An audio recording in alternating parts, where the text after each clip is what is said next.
Hampshire, it's great to be back. Look at this room. What you may not know is that there are dozens of people who are outside who've been told there is not room for them here. So you should feel very, very savvy for getting here early and on time. You know what that means? Next time we need a bigger venue. Oh, I love it. I love it. I've been coming here for a year and a half. And every time the energy gets higher, the crowds get bigger, and the vision gets clearer that we can fix the problems that got Donald Trump elected in the first place. Am I right, New Hampshire?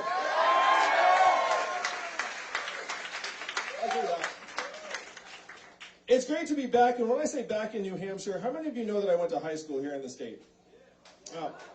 I went to Phillips Exeter Academy. I graduated in 1992. They just had me back a few months ago to speak. And I was honest when I got there. I said, I haven't been back in years because I did not have a good time here. And the student body then erupted in applause, and I was just like, oh my gosh.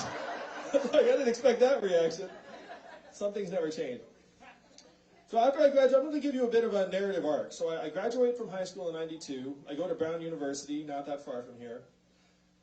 Not sure what to do, so I went to law school, became an unhappy lawyer for 5 whole months. Then I left to start a business. How many of you have started a business or organization or club or mailing list? So if you have your hand up, you know that it's very hard. And when someone asks you how it's going, what do you say? Great. It's great. There's only one answer to that question. So my business went great until it failed. Had its mini rise and maximum fall. My parents told people I was still a lawyer. And so during that time, I realized just how tough it was, but I'd been bitten by the bug. And so I went to work at another small company, and then another, had some success, eventually became the CEO of an education company that grew to become #1 in the US, and was bought by a bigger company in 2009. 2009 was a tough time in most of the country. How was it here in this part of New Hampshire? Not good, right? And I thought I had a clue or some insight as to why things were so bleak. It was because all of the whiz kids I went to Exeter and Brown and Columbia with had gone to Wall Street and dreamt up these financial instruments that had crashed the economy. And so I thought, well, that's a train wreck. So what could we give them to do that would be a step up or a big leg up? And at the time I thought what the country needed was more jobs, more businesses, more entrepreneurship. So I left my job as the president of this division of this public company, and I donated some money to start a new organization called Venture for America. And what that organization does is it takes aspiring entrepreneurs, brings them to places like Detroit, Cleveland, Birmingham, New Orleans, cities around the country. So I put in some money to seed the organization, and then I started calling rich friends with this question: do you love America? And then the savvy among them said, what does it mean if I say yes? And then I said at least $10,000. And then 12 of them said, I love America for $10,000. It's like, I thought you did. So raised a couple $100,000, then it grew and grew. Fast forward 6-7 years, helped create several thousand jobs around the country. I was honored by the Obama administration as an ambassador of global entrepreneurship. Got to bring my wife to meet the president. So my in-laws liked me a lot for about a week. So I was getting clapped on the back. People were giving me these accolades and awards saying, how did you do it? But I had this sinking feeling, because as I was traveling the country, I saw the gulf that exists, the disparities, where if you fly between St. Louis and San Francisco, or Michigan and Manhattan, you feel like you're traversing decades and dimensions and ways of life and not just a few time zones. How many of you grew up here in the Northeast and New England area? How about the Midwest? The South? West Coast? A few people? So I grew up in Schenectady and upstate New York, and then I came of age here in New England. So I had never seen the Midwest and the South until my time as CEO of Venture for America. And so I was digesting everything I was seeing. But then in 2016, Donald Trump became our president. And if you're here in this room, you probably reacted quite negatively to this development. Though there are many people that you were friends and neighbors with and family members that were excited about it. To me, it was a giant red flag. It was like a, oh my gosh, things have gotten so bad that tens of millions of our fellow Americans decided to take a chance on the narcissist reality TV star as our president. And that's a giant red flag. And imagine being the guy who's getting medals and awards for creating jobs around the country and feeling like my work was like pouring water into a bathtub that had a giant hole ripped in the bottom. That for every job my entrepreneurs were creating, we're going to lose dozens or hundreds of jobs. Now, automation. So I'm going to go through some of the patterns of automation that you all are probably familiar with from your day-to-day lives. How many of you have noticed stores closing where you live here in New Hampshire? And why are those stores closing down? Amazon, that's right, one-word answer. Amazon's soaking up $20 billion in business every year. It's closing 30% of America's stores and malls. And, you know, I mean, I buy stuff off Amazon. It's convenient. How much did Amazon pay in taxes last year? Zero. So that is the math. 20 billion out, zero back in. And the most common job in most of the country. Amazon cost us in taxes last year? Yeah, if you're a $1 trillion tech company paying zero in taxes, what should that have been? It should have been tens of billions of dollars easily. And the most common job in most of the country is working in retail, as a retail clerk or cashier. The average retail worker is a 39-year-old woman making between $9 and $11 an hour. So when that store or mall closes, what is her next move going to be? How many of you have seen self-serve kiosks in a fast food restaurant? McDonald's is rolling out self-serve kiosks in every location in the United States by 2021, 2 years from now. And food service and food preparation is the third most common job in the United States. Most common job, when you all call the customer service line of a big company and you get the bot, what do? You pound 000, say human, human, human until you get someone on the line, right? Raise your hand if that's what you do. Oh, I do that too. Don't worry, that software is irritating. But in 2 or 3 years, the software is going to sound like this. Hey, Andrew, how's it going? What can I do for you? It's going to be delightful, efficient, a little bit seductive, apparently. You might not even realize it's software. What's that going to mean for the 2.5 million Americans who work in call centers for a living making $14 an hour? I just spoke to a group of 70 CEOs in New York City, and I asked them, how many of you are looking at having software or AI get rid of your back office clerical workers? Guess how many hands went up out of 70? All 70. That's right. They know what's coming, and those are all of their incentives. They could actually be fired if they turn down that deal. If I'm a software company and say, hey, great news, I can get rid of your 1,000 back office call center workers with this software. If you don't do that deal, then you'll be fired in the next quarter or two, because that's the way our incentives are designed. These are the trends of the fourth industrial revolution. We're in the greatest economic transformation in the history of our country. And if you look up and look at the outcome in 2016 when Donald Trump became our president, why would you think that he won if you just turned on cable news? Russia, immigrants. What did you say, Mommy? Oh, it's like, oh yeah, it's like nice.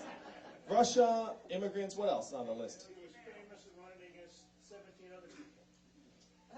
Votes from labor. The reality star element for sure. Hillary Clinton, perhaps. Emails, FBI, Facebook, women, freezing time. All of these were in the mix.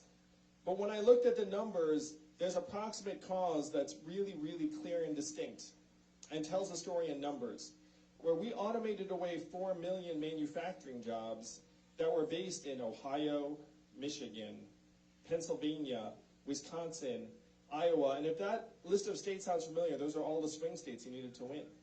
You get rid of 4 million manufacturing jobs in those states, and if you doubt this, there's actually a direct correlation between the adoption of industrial robots in a voting district and the movement towards Trump. It's a straight line up to the right. It's the most direct correlation you can find. Now, you never hear that on cable news. When's the last time you heard a politician say the words fourth industrial revolution? Just now. And I'm barely a politician. So these are the things that I identified in 2017 when I was researching. I was like, oh my gosh, like how did Donald Trump win? Oh, we automated away these jobs. We're doing the same thing to retail and call centers and food service and eventually truck driving, which I can talk about at length, which is going to be an epic disaster. And my first move was not to run for president. My first move was to go to our leaders in Washington, D.C., and say, hey, what are we going to do about this? And what do you think the folks in Washington, D.C. said to me when I asked, what are we going to do about this? So the three most common answers I got were, number one, we cannot talk about that. Number two, we should study that further. And number three, we must educate and retrain Americans for the jobs of the future. And this third one sounds very responsible. You're like, oh, okay, we're all set. But I looked at the numbers. Do you all want to guess what the effectiveness rate was for the federally funded retraining programs for the manufacturing workers in the Midwest who lost their jobs? He's saying 5% or less. That's not far off. It's 0 to 15%. They're a dud. And so when I said to them, it's like, hey, it turns out the success rates of those programs are abysmally low. Do you know what their response was after that? I guess we'll get better at it. That's what passes for policy out of D.C. And someone in Washington, D.C. said something that brought me here to you all tonight. He said, Andrew, no one in Washington, D.C. is going to do anything about this set of problems. Because this is not a town of leaders, this is a town of followers. And the only way we will do anything about it is if you create a wave in other parts of the country and bring it crashing down on our heads. And I'm so glad I had someone with me for that meeting, because you would think I was making that up. You'd think that was some kind of weird Hollywood supervillain speech. Instead, it was a DC lobbyist. And it was true. And I heard this and I said, challenge accepted. I'll be back with the wave. And that's why I'm here with you tonight, people in New Hampshire.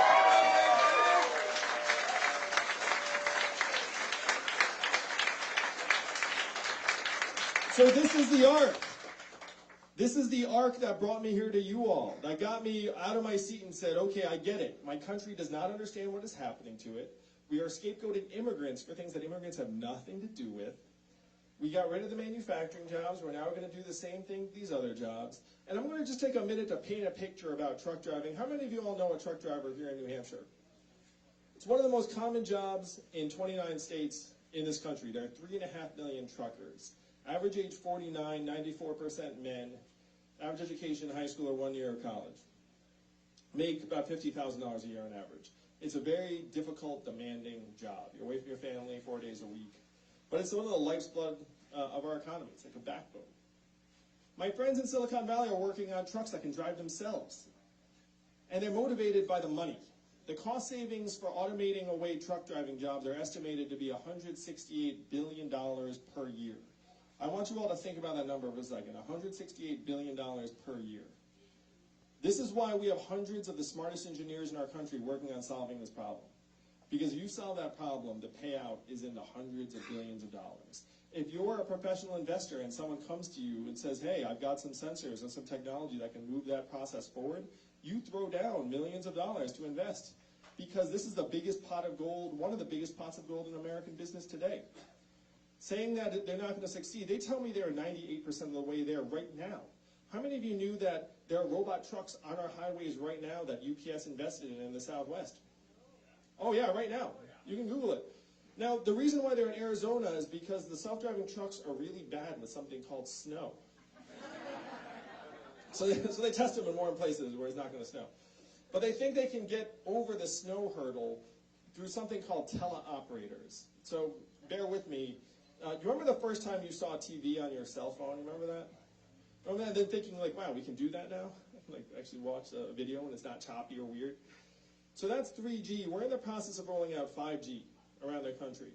And what they're doing with trucks is they're going to equip them with teleoperating software so that if the truck is not sure what to do because of bad weather, a teleoperator is going to beam into the truck from Nevada or Arizona and drive it like a video game. There are cameras in the front.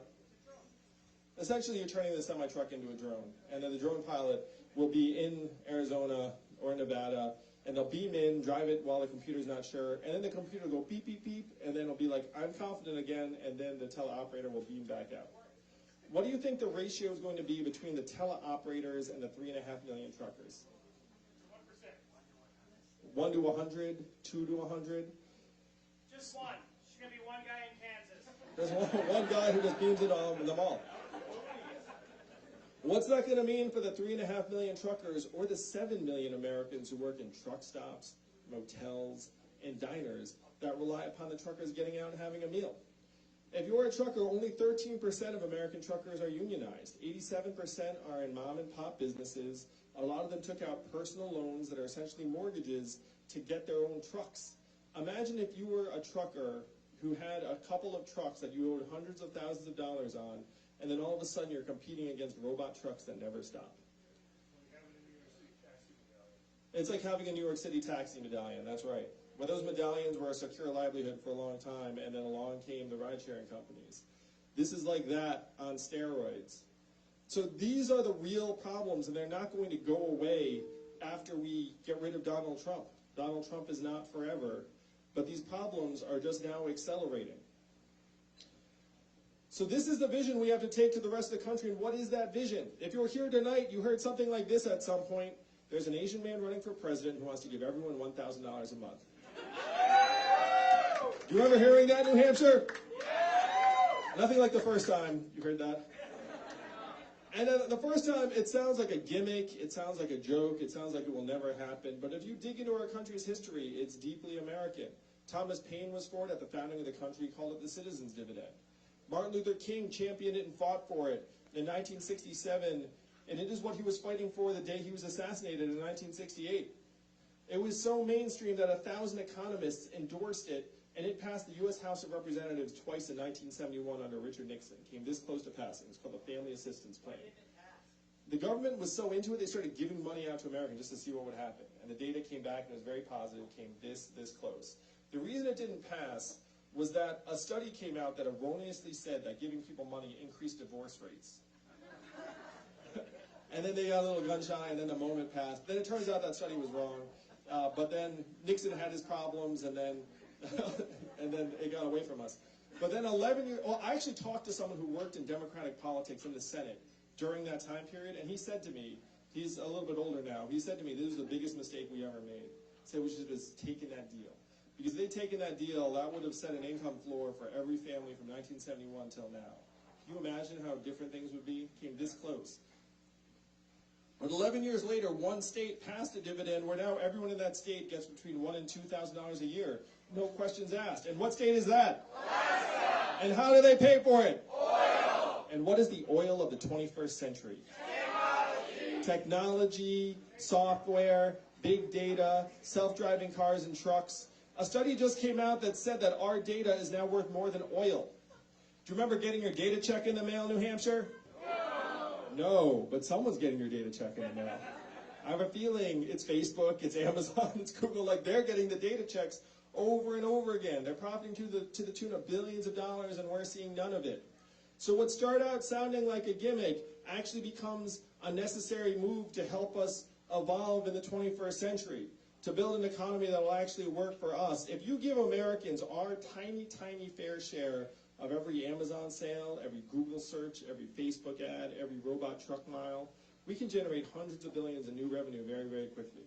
If we do not have that mechanism in place, then our communities will just continue to get sucked dry while these mega tech companies pay zero or next to zero in taxes. And then we're just looking around being like, where's the money going? Where's the money going? Anyone know where the money's going? Like, we know where the money's going and we're paying attention. Unfortunately, and I'm going to suggest this to you all, whose fault is it if Amazon pays zero in taxes? It's our fault. It's not their fault. They're doing their job. Their job is to pay as little in taxes as possible. It's our job to make sure that can't happen. And I'm going to say to you all, New Hampshire, it is your job. If you don't do this job, we're going to get another 4 years of our economy essentially getting pirated out from underneath us. This is for you. You are the only people that can make an actual functioning human-centered economy happen. If you all don't take this up, this baton up, then it fades away. That's why I'm here with you all tonight. How many presidential candidates have you seen during the cycle? Just hold up a set of fingers. So this would be 5, 2 hands would be 10 or more. Look at that. 11. So why are all of the candidates coming to you? Because each of you is worth 1,000 Californians. That's right. What is the fire code here in this room? About 57 less than are in it. So whatever the fire code is, we have exactly that number of people in this room. So let's call it 200. No, I don't know what the fire code is. I don't want to misspeak. Let's say the fire code is 100. This is like 100,000 Californians. That's like 2.5 football stadiums. This is the kind of room you can actually start a revolution from very, very quickly. That's why we're all here. We've all done the same math. You all have the future of the country in your hands, and we love you for it. This is one of the only places where democracy actually works the way it's intended. You go to the rest of the country and you say, hey, your vote matters. They don't think their vote matters. And they're generally correct. Because they look up at our government and they see there are giant pipes clogged full of millions of dollars. It's been overrun by corporate interests. And they're like, my vote doesn't matter next to the billions, the millions, the rest of it. They're generally right. Americans are pretty smart. No? Your votes matter. It does not take that many people here in New Hampshire to change the future of this country very, very quickly. So you have the freedom dividend on one hand, and then we have to actually have different goals and measurements for ourselves. How many of you got excited about GDP when you woke up this morning? You were like, oh, I'm going to make a big contribution today. It's going to be a good GDP day. My wife is at home with our 2 boys right now, one of whom is autistic. What is her work included out in GDP every year? Zero. And we know that's perverse. We know, I was off the trail watching our kids for 2 days, and you know what I said after a couple of days? Get me back to doing something easy like running for president as quickly as possible. Because the work is so challenging, but it's the most important work there is. And in our economic measurements, it's a zero.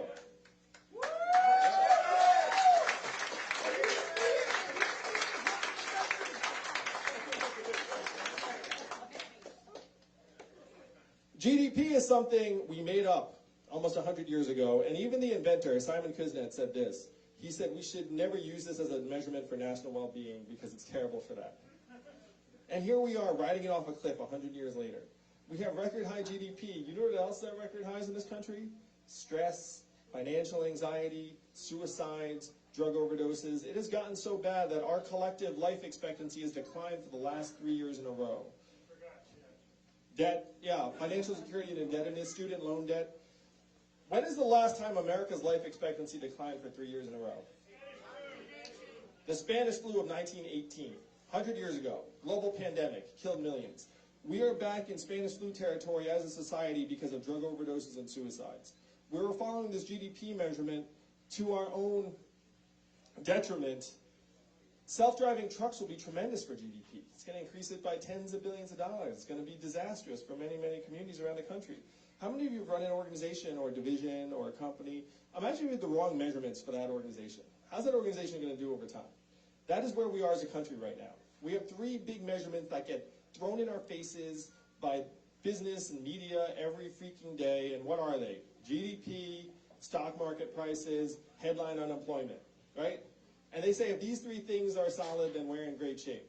GDP, measuring the wrong things. Stock market prices, the top 20% of Americans own 92% of stock market wealth. The bottom 80% own 8%. The bottom 50% of Americans own essentially 0.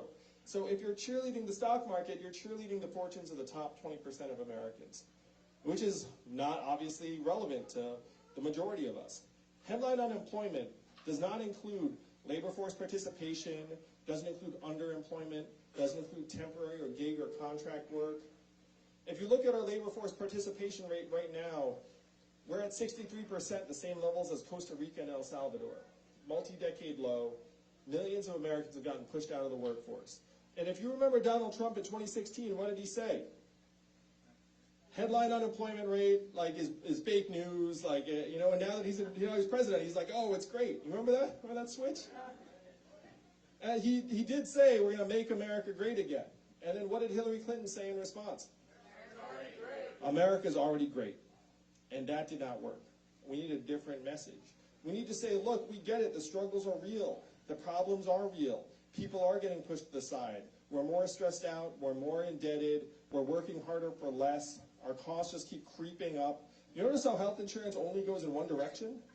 You guys ever remember getting that letter from the health insurance company being like, good news, it's cheaper this year? What's going on with that? You have entire industries whose business model is just sticking it to the American people progressively, and we're at a point now where we have to turn it around. So these are a couple of the big plans. One is the freedom dividend, and after you all get $1,000 a month, thank you, New Hampshire, in 2021, after you get this $1,000 a month, how would you spend it in real life? I want you all to reflect on it a little bit. It's a beautiful vision. I'll walk you through. So Andrew Yang right now is, I was 4th in the polls in one recent poll. Do you all see that?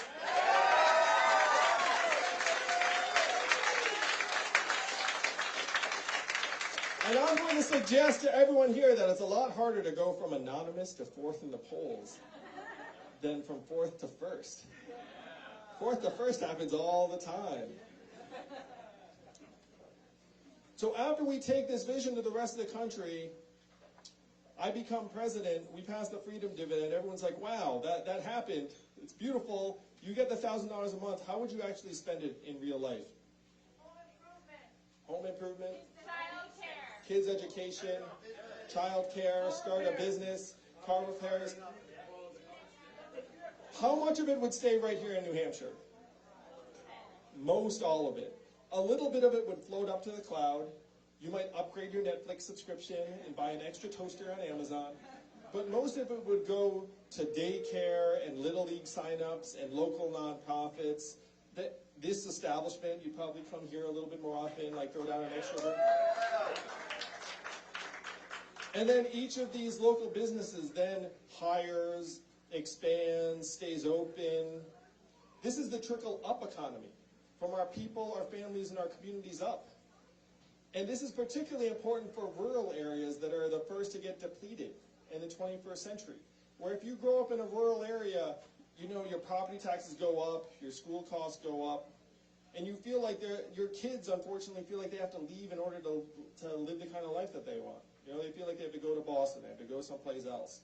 That's happening to rural areas around the country, and the dividend would be a game changer, because $1,000 a month actually allows us to rebuild our local economies in a way that reflects our own priorities and values. Right now we're getting brainwashed into thinking that all of us are just market inputs. It's like economic value and human value are the same things. And if your town has no economic value, it should stop existing. This is how you wind up with the thinking that we're going to turn truck drivers into coders. You guys ever heard some of this ridiculousness? It makes no sense at all. I've been to the truck stop, and if you had a clipboard saying, how would you like to sign up for my coding school, I'd be more likely to get punched in the face than have someone sign up. But that's the kind of ridiculous thinking that happens when you just get brainwashed by like the market. You're like, if you don't have economic value, then we're going to toss you aside, and we will go to ridiculous lengths to plug you into the market so you can be, you can be productive again. So we have to evolve past this point, because the market right now is going to turn on us progressively. It's going to zero out the truckers. I was an unhappy lawyer for 5 months, which is long enough to know that AI can do a lot of that job too. That's true. And it doesn't matter if the truck driver is conscientious and hardworking or lazy. The robot truck doesn't matter. It doesn't matter if the radiologist is diligent and studious, or the opposite, because the software can just see tumors on a radiology film that the human eye cannot, and can reference millions of data points more than any human doctor can. If we keep on following the market logic, we're going to lose on an epic, catastrophic scale. And you can see it right now. You can see it with our communities disintegrating. You can see it in our turning on each other. How many of you all would agree with this statement? That America is getting less reasonable, less rational, less optimistic, and more prone to bad ideas and bad leadership. Yeah, we have that feeling. And the main cause for it is this. In a country where 78% of us are living paycheck to paycheck and almost half can't afford an unexpected $400 bill, you have a mindset of scarcity. And studies have shown that if you're focusing on just trying to make time-money trade-offs and paying next month's rent, it has the functional impact of decreasing your IQ by 13 points, or 1 standard deviation. So if you think our society is getting less reasonable, less rational, less optimistic, and more prone to bad ideas, we are. Because that is what you would expect if you were to introduce pervasive financial insecurity into a society. That is why we're turning on each other. That's why the polarization is so bad. That's why it feels like we're having totally different conversations. We have to get the boot off of our fellow citizens' throats. And if we do that, then you'll see us actually get more reasonable, more rational, more forward-looking. We'll be able to tackle real problems like climate change that threaten us all.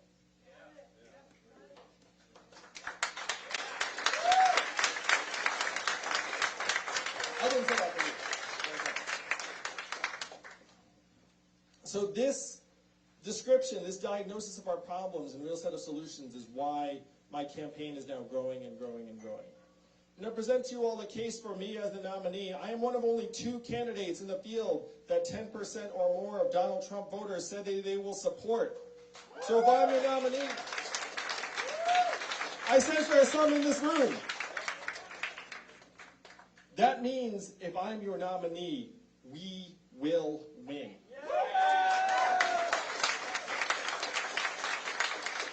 And that is the #1 criteria that Democrats have for the nominee.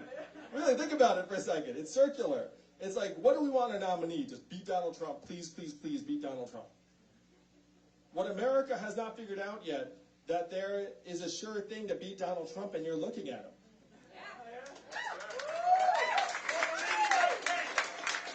It's true, that's the math. If you get the Democrats and progressives, plus 10% of Donald Trump voters, plus my fair share of independents and libertarians and people that feel politically disengaged, we win the whole thing. It's one reason why the numbers show me beating Donald Trump by 8 points here in New Hampshire, which we all know is a swing state.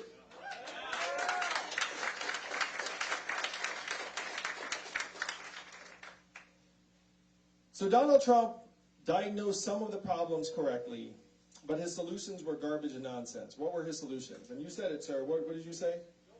We're going to build a wall. We're going to turn the clock back. We're going to bring the old jobs back. We have to do the opposite of all of these things, New Hampshire. We have to turn the clock forward. We have to accelerate our economy and society for the 21st century as quickly as possible. We have to evolve in the way we see work and value. And I am the ideal candidate for that job because the opposite of Donald Trump is an Asian man who likes math. Thank you very much, New Hampshire.